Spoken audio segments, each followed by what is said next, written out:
Dans la province de Namur, les alentours du village de Morialmé sont parsemés de petites chapelles et de potales dont la plupart datent du XVIe siècle. Une dévotion populaire qui offre aujourd'hui encore un attrait à la fois culturel et religieux.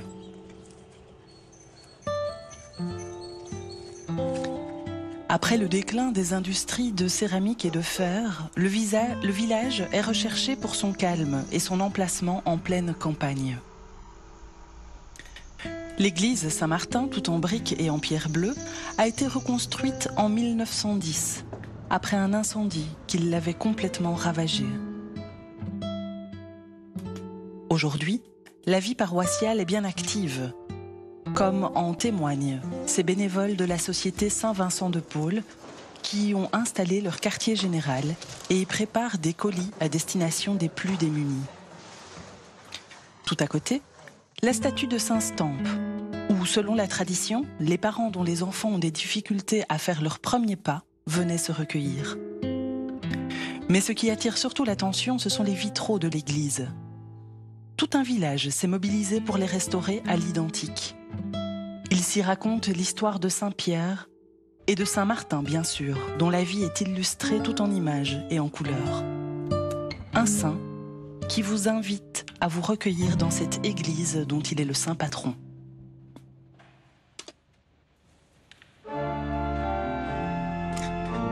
Mesdames et messieurs, bonjour. Avec vous, Mélanie Godefroy. Bienvenue pour la célébration du 33e dimanche du temps ordinaire depuis l'église Saint-Martin à Morialmé, dans le diocèse de Namur en Belgique. C'est le chanoine Philippe Masson qui présidera cette liturgie. Le frère Didier Cronenbergs, dominicain au couvent d'Anvers, en prononcera l'homélie. Ils seront tous deux accompagnés des abbés Sylvain Mokemodou, Ludovic Kouassi et Franck Tofoun. Les chants de cette célébration seront assurés par la chorale du secteur paroissial de Florène, dirigée par Guy Évrard. Les pièces musicales, quant à elles, seront interprétées à l'orgue par Laurent Boniver. Entrons maintenant dans cette célébration.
Au nom du Père et du Fils et du Saint-Esprit, la paix soit avec vous. Frères et sœurs, nous nous sommes rassemblés en secteur paroissial dans cette belle église de Morialmé pour célébrer notre espérance.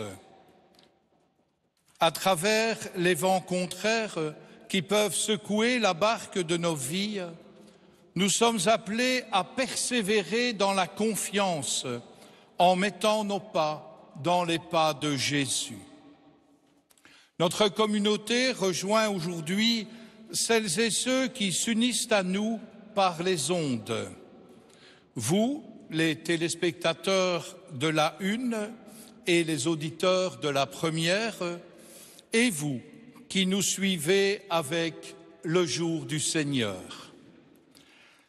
Parmi vous qui nous regardez, nous le savons, certains vivent des moments difficiles qui vous empêchent de rejoindre vos communautés locales.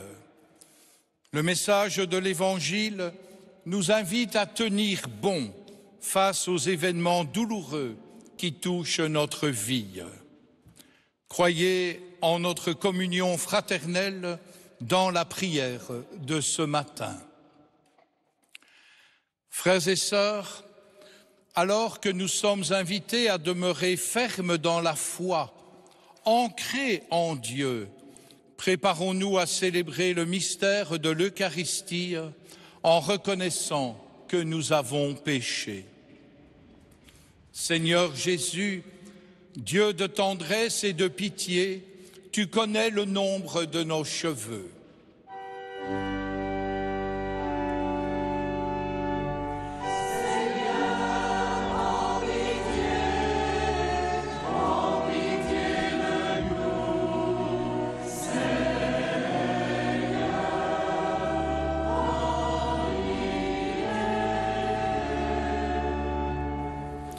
Ô Christ, notre forteresse à l'heure des tribulations, tes paroles de sagesse sont pour nous un rempart.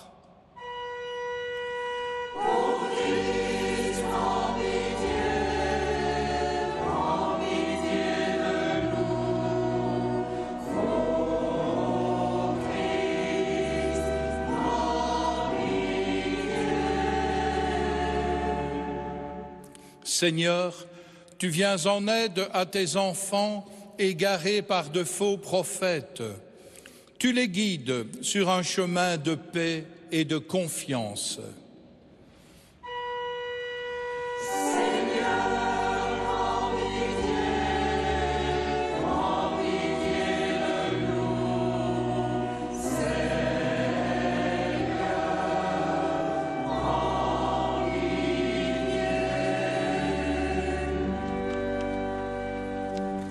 Que Dieu Tout-Puissant nous fasse miséricorde, qu'il nous pardonne nos péchés et nous conduise à la vie éternelle.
Seigneur notre Dieu, nous t'en prions. Accorde-nous la joie de t'appartenir sans réserve, car c'est un bonheur durable et profond de servir constamment le Créateur de tout bien. Par Jésus-Christ, ton Fils, notre Seigneur, qui vit et règne avec toi dans l'unité du Saint-Esprit, Dieu, pour les siècles des siècles. Lecture du livre du prophète Malachie. Voici que vient le jour du Seigneur, brûlant comme la fournaise. Tous les arrogants, tous ceux qui commettent l'impiété, ils seront de la paille. Le jour qui vient les consumera, dit le Seigneur de l'univers. Il ne leur laissera ni racines, ni branches. Mais pour vous qui craignez mon nom, le soleil de justice se lèvera. Il apportera la guérison dans son rayonnement. Parole du Seigneur. Nous rendons grâce à Dieu.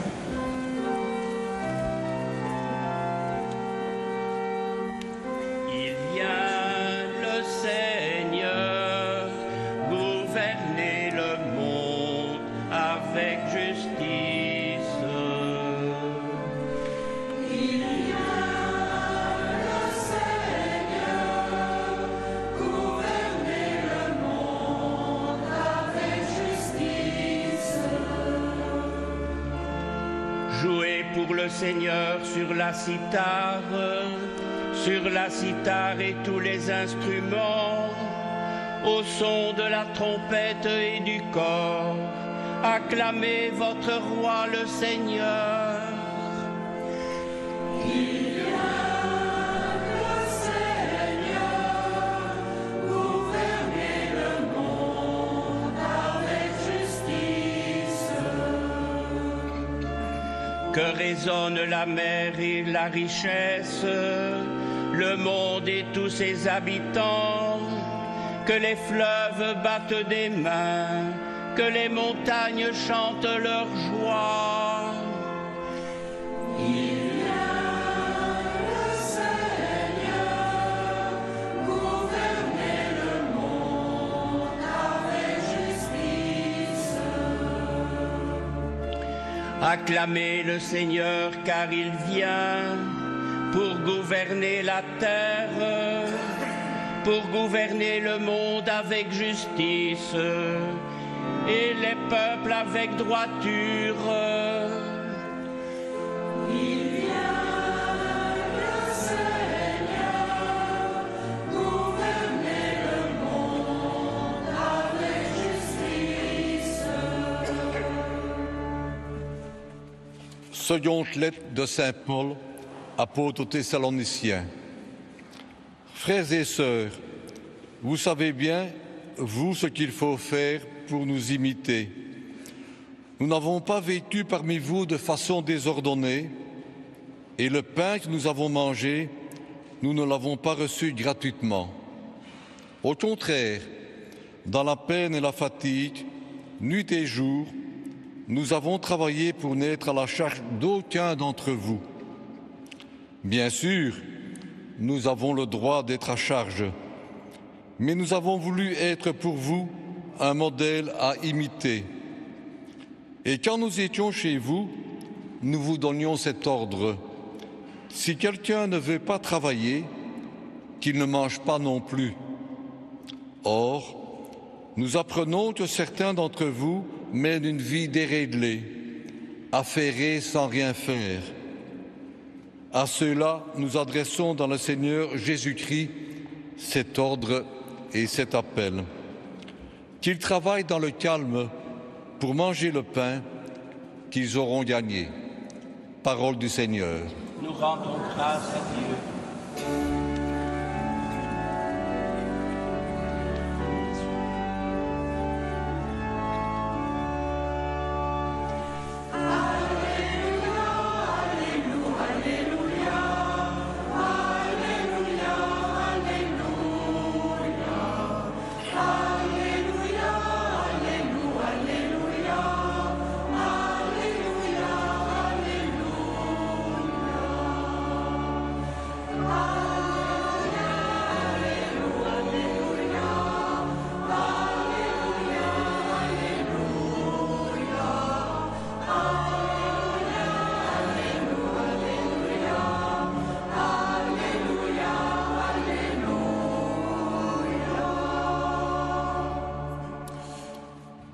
redressez-vous, relevez la tête, car votre rédemption approche.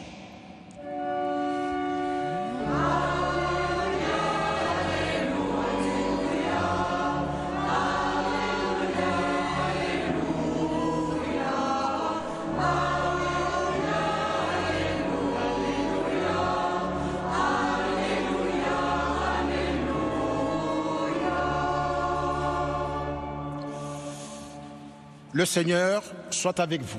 Et avec vous. Évangile de Jésus-Christ selon saint Luc. Gloire à toi, Seigneur.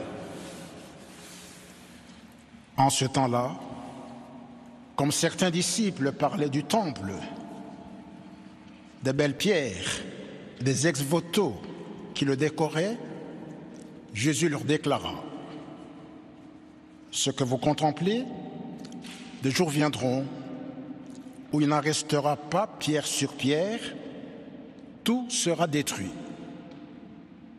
Ils lui demandèrent: Maître, quand cela arrivera-t-il? Et quel sera le signe que cela est sur le point d'arriver? Jésus répondit: Prenez garde de ne pas vous laisser égarer, car beaucoup viendront sous mon nom et diront: c'est moi. Ou encore: le moment est proche. Ne marchez pas derrière eux. Quand vous entendrez parler de guerre et de désordre, ne soyez pas terrifiés. Il faut que cela arrive d'abord. Mais ce ne sera pas aussitôt la fin. Alors, Jésus ajouta: on se dressera nation contre nation, royaume contre royaume. Il y aura de grands tremblements de terre et en divers lieux, des famines et des épidémies. Des phénomènes effrayants surviendront et de grands signes venus du ciel. Mais avant tout cela, on portera la main sur vous et l'on vous persécutera. On vous livrera aux synagogues et aux prisons. On vous fera comparaître devant des rois et des gouverneurs à cause de mon nom. Cela vous amènera à rendre témoignage.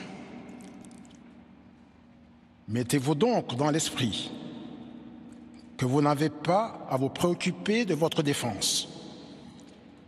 C'est moi qui vous donnerai un langage et une sagesse à laquelle tous vos adversaires ne pourront ni résister ni s'opposer. Vous serez livrés même par vos parents, vos frères, votre famille et vos amis, et ils feront mettre à mort certains d'entre vous. Vous serez détestés de tous à cause de mon nom. Mais pas un cheveu de votre tête ne sera perdu. C'est par votre persévérance que vous garderez votre vie. Acclamons la parole de Dieu. Louange à toi, Seigneur Jésus.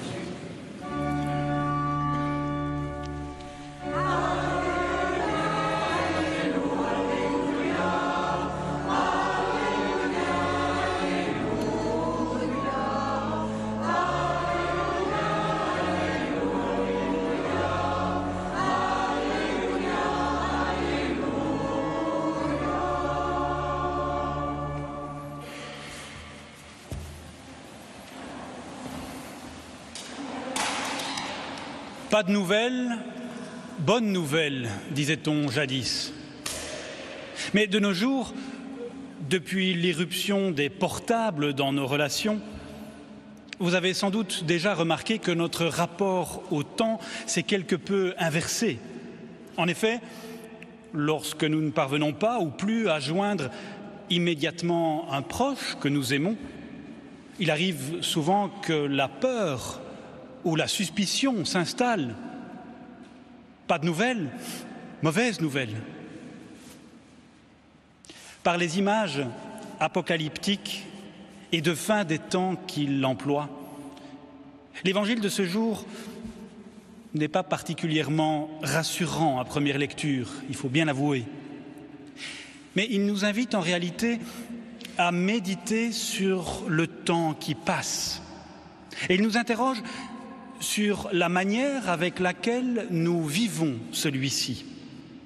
L'Évangile nous pose en effet cette question toute simple, cruciale. Crois-tu en l'avenir? Espères-tu vraiment au quotidien? Regardes-tu ton présent avec confiance, sans te réfugier dans un passé dépassé et sans fuir en avant? Alors, pour répondre personnellement à cette question, l'Évangile nous propose une petite clé aussi simple qu'exigeante. Celle-ci ouvre bien des portes, même lorsque tout dans notre vie semble bouché. Il s'agit de la sagesse, de la persévérance. La persévérance est cette dignité du cœur qui refuse de se résigner face à l'adversité. Elle est cette confiance lucide et tenace face à la sévérité de la vie. Elle est ce langage qui ne conjugue jamais le futur à l'imparfait, même si notre présent semble décomposé. Alors si le dicton populaire nous dit que persévérer dans l'erreur est diabolique, eh bien tout au contraire, persévérer dans la confiance nous fait toucher l'essentiel, le divin, l'éternité. Car persévérer, ce n'est pas s'entêter sur un chemin, mais chercher sans cesse des possibles, des pistes, et toujours croire en la patience de Dieu face à nos erreurs et nos errances. Il n'est pas étonnant de voir et de lire que Jésus nous met précisément en garde contre ceux et celles qui viendraient offrir une réponse toute faite. Beaucoup de gens viendront et diront « le moment est tout proche ». Ne marchez pas derrière eux. Lorsque l'imprévu, quel qu'il soit, survient, la clé de la persévérance nous permet d'avancer toujours en confiance ou de traverser peut-être l'échec en silence, en refusant de baisser les bras face à tout ce qui nous tire vers le bas. Une telle patience nous permet alors de voir les inévitables difficultés de nos relations humaines comme autant de possibilités de maturation, des lieux de nouveaux commencements et de rencontres. Oui, persévérer, c'est fondamentalement garder le courage de vivre au jour le jour. Quel est donc votre rapport au temps qui passe, notre rapport au temps qui passe? Sommes-nous fondamentalement tiraillés par de l'impatience ou bien par de la persévérance? L'impatience nous fait perdre de notre temps à vouloir le rentabiliser sans cesse. Pour l'impatient, le temps est toujours compté face à l'inéluctable de la mort. Cette seule certitude sur terre qui nous sépare aux yeux des hommes, mais nous rassemble sous le regard aimant de Dieu. Oui, l'impatient voit la mort au bout du chemin et il s'angoisse. Mais le persévérant, même s'il se sait mortel, voit la vie avec la tendresse de Dieu. Il voit la vie toujours devant. C'est par votre persévérance que vous garderez votre vie. L'impatient compte le temps. Le persévérant voit le temps qui compte vraiment. Une telle sagesse nous pousse alors à prendre le temps de le donner par amour.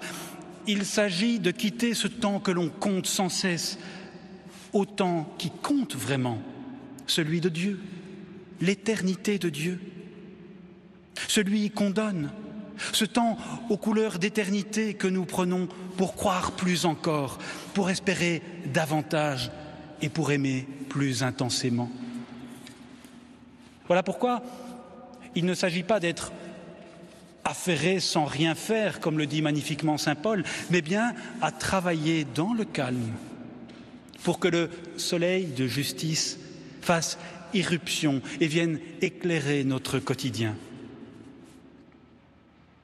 Frères et sœurs, notre actualité, qu'elle soit climatique, politique, nous rappelle tragiquement que notre monde a une fin et nos relations sont fragiles et que nous avons une grande part de responsabilité collective. Nous sommes face peut-être à la fin d'un monde. Mettons alors activement de l'Évangile dans notre actualité et ayons le courage de croire à nouveau à de l'avenir sans idéologie. Parce que si le temps qui passe peut nous angoisser, n'est-il pas finalement libérant de croire que la vie est réellement orientée vers une autre réalité ultime que la mort?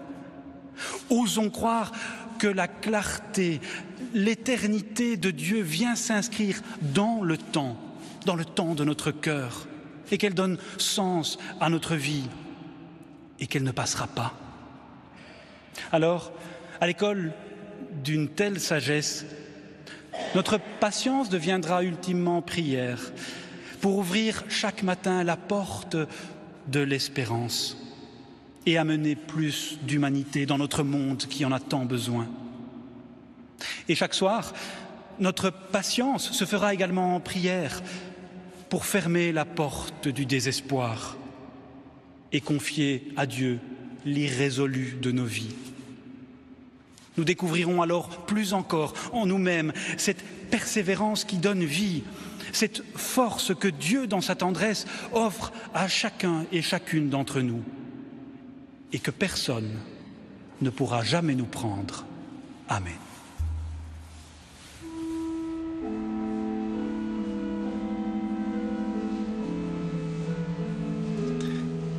Celles et ceux qui voudraient obtenir le texte de l'homélie du frère Didier Cronenbergs peuvent envoyer une lettre et enveloppe préadressée à l'une des adresses suivantes.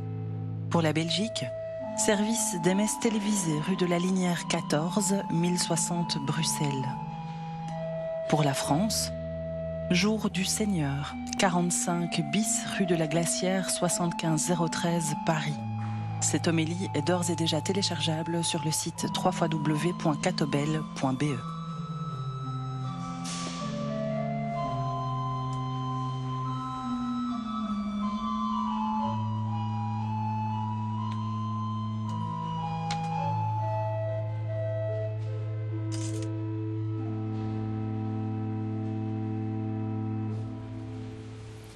Au travers de tout ce qui pourrait nous faire douter de Dieu, réaffirmons ensemble notre foi.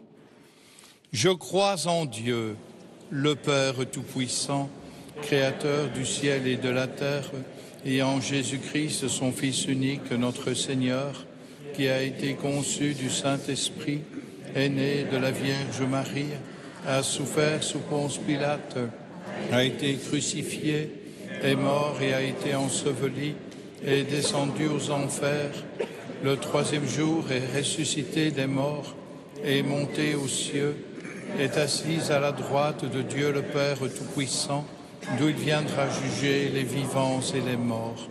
Je crois en l'Esprit Saint, à la Sainte Église catholique, à la communion des saints, à la rémission des péchés, à la résurrection de la chair, à la vie éternelle. Amen. Pas un cheveu de votre tête ne sera perdu. Au Père qui veille sur tous ses enfants, confions les intentions de l'Église et du monde entier.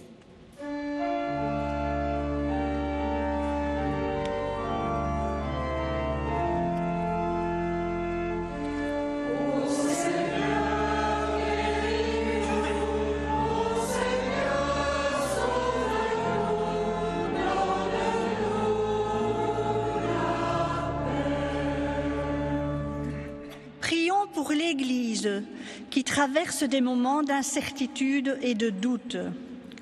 Que tous les croyants soient des porteurs d'espérance et des témoins d'un monde qui gémit dans les douleurs d'un enfantement. Seigneur, écoute-nous.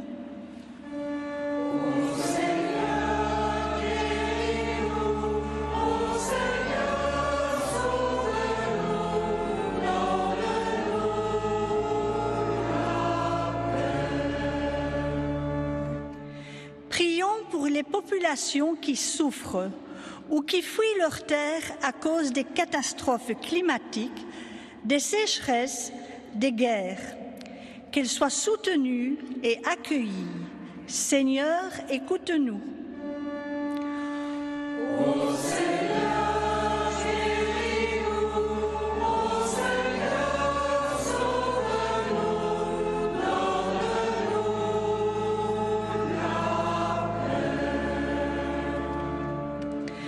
Prions pour tous ceux qui ont une portion de responsabilité dans la marche du monde, pour les bénévoles et ceux qui viennent en aide à toutes les détresses, qu'ils travaillent tous ensemble à l'avènement d'un monde où règne la justice, la générosité, la paix. Seigneur, écoute-nous.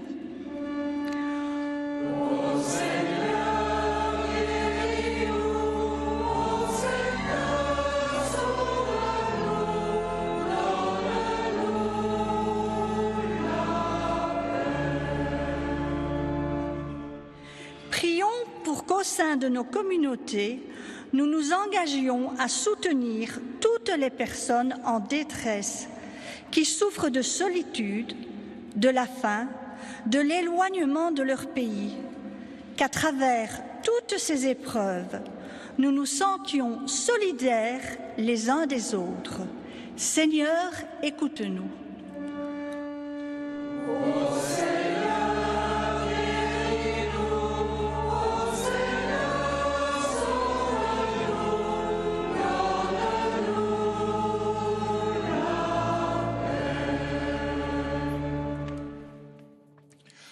Dieu notre Père, toi qui nous invites à la confiance et à la persévérance, écoute la prière de tes enfants qui se tournent vers toi. Daigne exaucer toutes nos prières par le Christ notre Seigneur.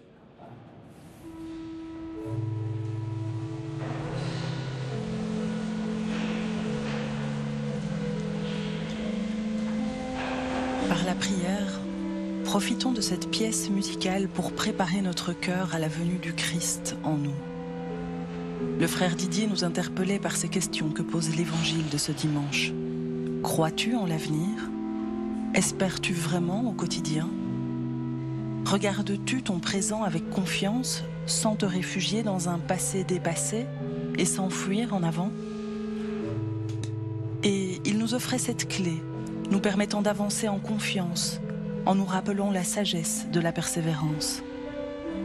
Si persévérer dans l'erreur est diabolique, persévérer dans l'espérance, au contraire, nous fait toucher l'essentiel, le divin. Saint Luc nous dit « C'est par votre persévérance que vous garderez votre vie. »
Prions ensemble au moment d'offrir le sacrifice de toute l'Église. Pour la gloire de Dieu et le salut du monde. Nous t'en prions, Seigneur Dieu de majesté, regarde les présents que nous t'offrons et permets qu'ils nous obtiennent la grâce de te servir et de parvenir ainsi à l'éternité bienheureuse par le Christ notre Seigneur. Amen. Le Seigneur soit avec vous. Et avec votre esprit. Élevons notre cœur. Nous le tournons vers le Seigneur. Rendons grâce au Seigneur notre Dieu. Cela est juste et bon. Vraiment, il est juste et bon pour ta gloire et notre salut de t'offrir notre action de grâce toujours et en tout lieu. Seigneur Père très saint, Dieu éternel et tout-puissant, par le Christ notre Seigneur.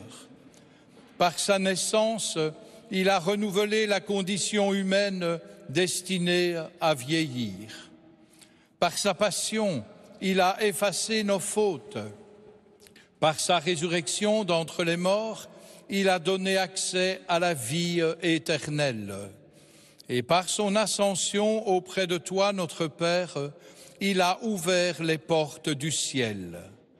C'est pourquoi, avec la multitude des anges et des saints, nous chantons l'hymne de ta gloire et sans fin nous proclamons.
Toi qui es vraiment saint, toi qui es la source de toute sainteté, nous voici rassemblés devant toi et dans la communion de toute l'Église en ce premier jour de la semaine.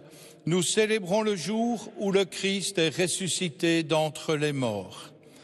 Par lui, que tu as élevé à ta droite, Dieu notre Père, nous te prions. Sanctifie ces offrandes en répandant sur elles ton esprit, qu'elles deviennent pour nous le corps et le sang de Jésus le Christ notre Seigneur. Au moment d'être livré et d'entrer librement dans sa passion, il prit le pain, il rendit grâce, il le rompit et le donna à ses disciples en disant « Prenez et mangez-en tous, ceci est mon corps livré pour vous. »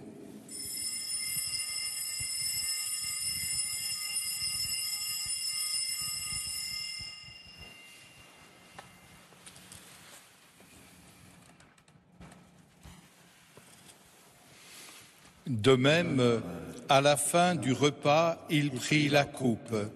De nouveau, il rendit grâce et la donna à ses disciples en disant « Prenez et buvez-en tous, car ceci est la coupe de mon sang, le sang de l'alliance nouvelle et éternelle, qui sera versé pour vous et pour la multitude en rémission des péchés.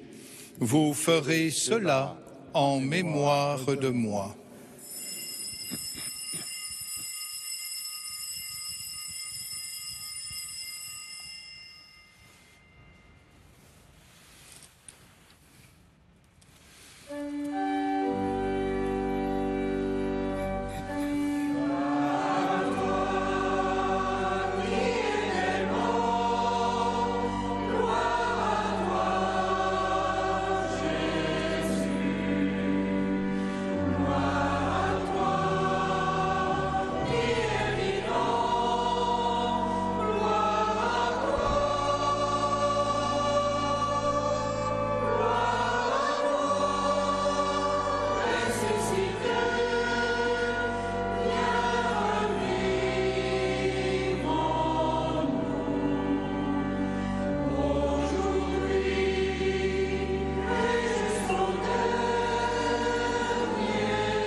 Faisant ici mémoire de la mort et de la résurrection de ton Fils, nous t'offrons, Seigneur, le pain de la vie et la coupe du salut, et nous te rendons grâce car tu nous as choisis pour servir en ta présence.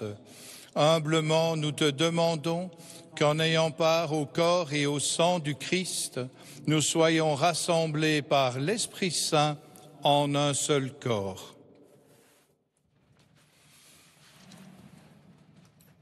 Souviens-toi, Seigneur, de ton Église répandue à travers le monde. Fais-la grandir dans ta charité avec le pape François, notre évêque Pierre et tous ceux qui ont la charge de ton peuple.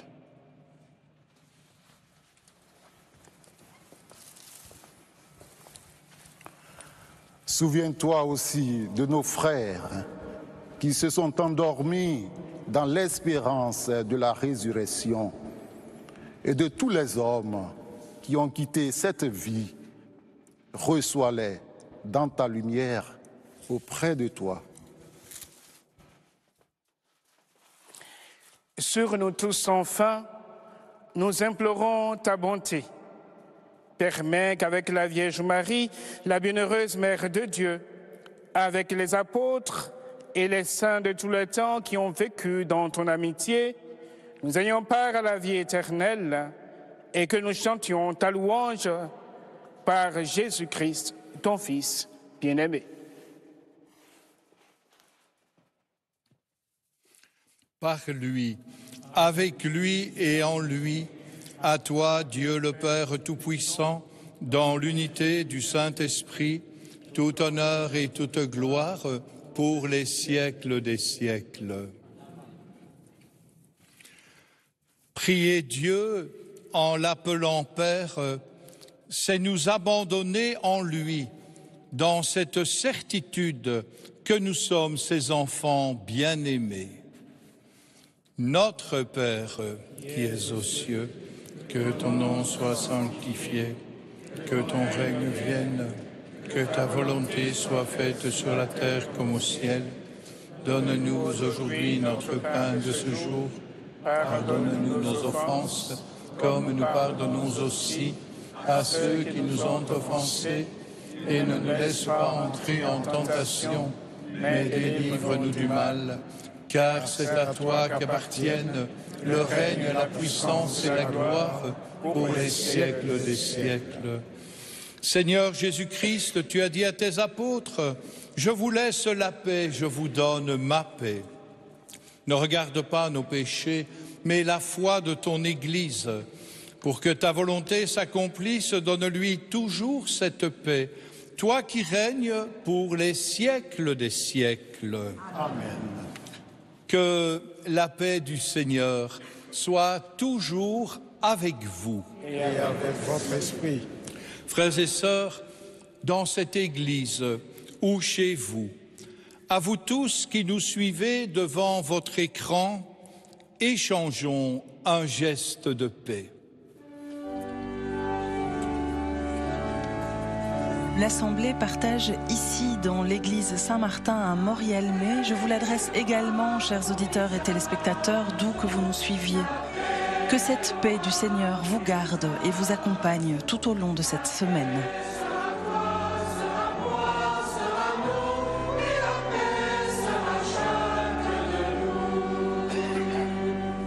Agneau de Dieu qui enlève les péchés du monde,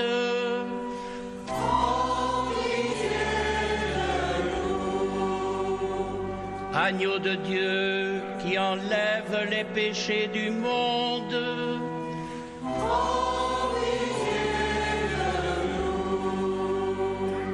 Agneau de Dieu qui enlève les péchés du monde,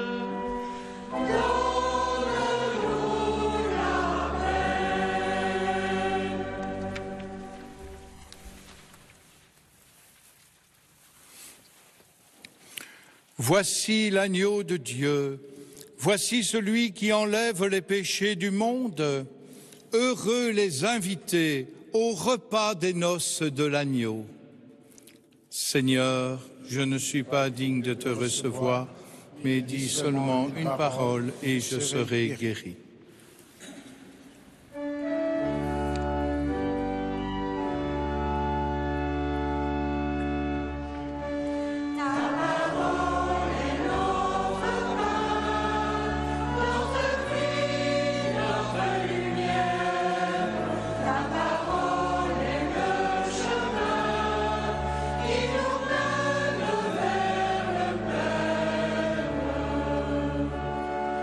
Je suis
Seigneur, nous avons reçu les dons que tu nous as faits dans ce sacrement et nous te supplions humblement. Ton Fils nous a demandé de les célébrer en mémoire de lui, qu'il augmente en nous la charité par le Christ notre Seigneur. Le Seigneur soit avec vous. Et avec votre esprit. Que Dieu Tout-Puissant, dans son amour, vous bénisse, le Père, le Fils et le Saint-Esprit. Particulièrement, si vous êtes de ce peuple qui marche dans les ténèbres, je souhaite que la lumière du ressuscité illumine votre cœur, à l'image de la lumière que laissent passer les beaux vitraux de cette Église. Allons dans la paix du Christ.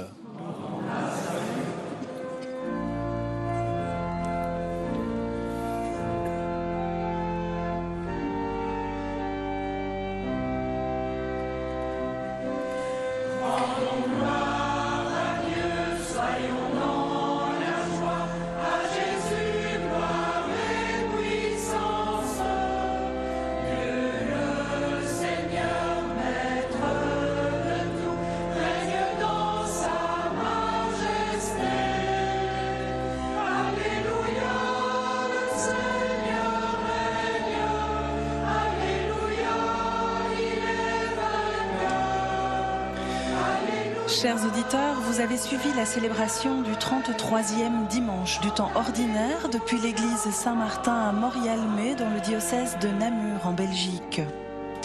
Au nom de toutes les personnes qui ont préparé cette célébration, merci pour votre présence et votre soutien. Avec vous, c'était Mélanie Godefroy. Je vous souhaite à tous un excellent dimanche. Prenez bien soin de vous et de ceux qui tendent à être proches de vous. À très bientôt.